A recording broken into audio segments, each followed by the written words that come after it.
Bonjour à toutes et tous, dans cette vidéo je vais évoquer avec vous la question qui reste un sujet épineux et anxiogène.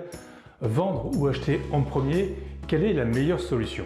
Si vous commencez par vendre avant d'acheter, cela vous permet de mieux évaluer votre budget pour votre future acquisition.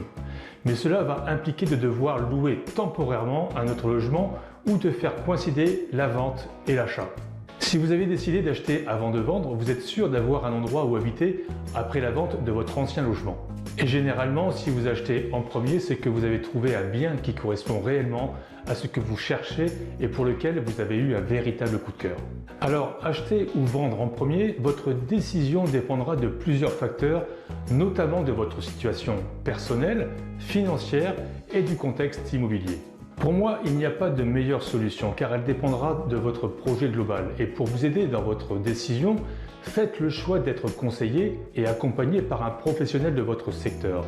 Il saura vous donner les meilleurs conseils en fonction de l'évolution du marché. Cette condition sera déterminante pour prendre votre décision qui, en fonction de la période de l'année et de l'offre et de la demande, sera très changeante et pourra vous faire vivre la panique totale.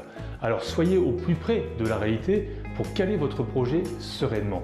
J'ajouterai que vendre en premier vous permet d'être réactif sur un coup de cœur sans que vous soyez contraint d'ajouter une clause suspensive sur la vente de votre bien si vous ne l'aviez pas encore vendu. Car si vous êtes plusieurs acquéreurs à vous positionner sur ce coup de cœur, il se pourrait que votre proposition ne soit pas retenue à cause de ce critère. Et vivre un coup de cœur qui vous passe sous le nez, c'est une épreuve qui laisse souvent des traces psychologiques pour la suite de vos recherches. C'est un point à ne pas négliger dans votre réflexion. Il ne me reste plus qu'à vous dire à la semaine prochaine et n'oubliez pas, l'immobilier autrement, c'est plus qu'un projet, c'est une relation de confiance avant tout. À bientôt!